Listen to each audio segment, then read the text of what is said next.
Matthew 9. And getting into a boat, he crossed over, and came to his own city. And behold, some people brought to him a paralytic lying on a bed. And when Jesus saw their faith, he said to the paralytic, "Take heart, my son, your sins are forgiven." And behold, some of the scribes said to themselves, "This man is blaspheming." But Jesus, knowing their thoughts, said, Why do you think evil in your hearts?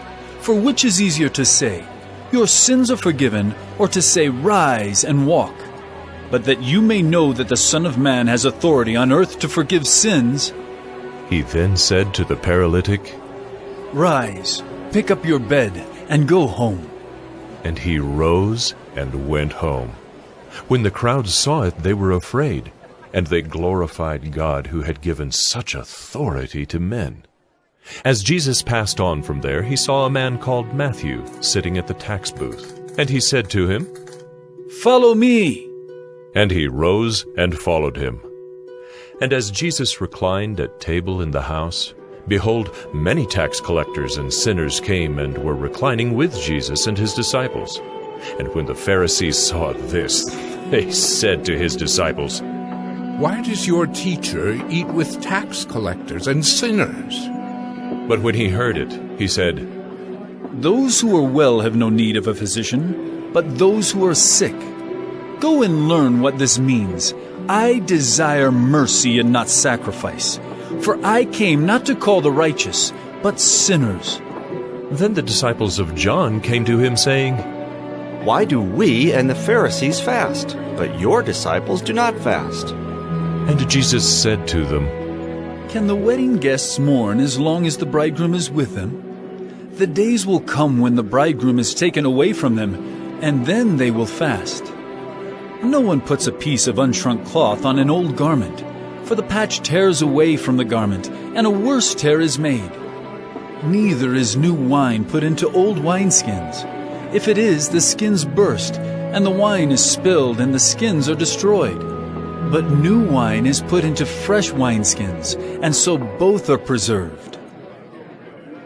While he was saying these things to them, behold, a ruler came in and knelt before him, saying, My daughter has just died, but come and lay your hand on her, and she will live.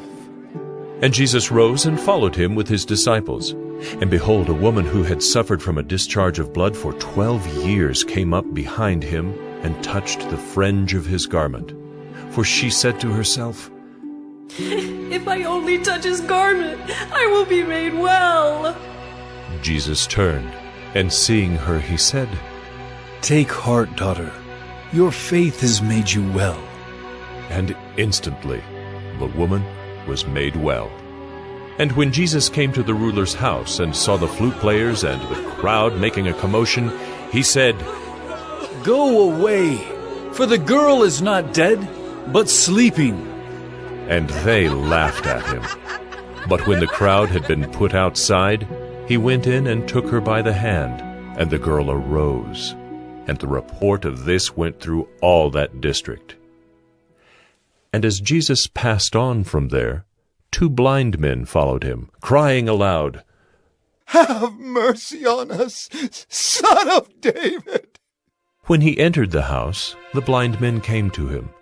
And Jesus said to them, Do you believe that I am able to do this?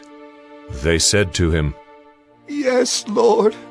Then he touched their eyes, saying, According to your faith be it done to you. And their eyes were opened.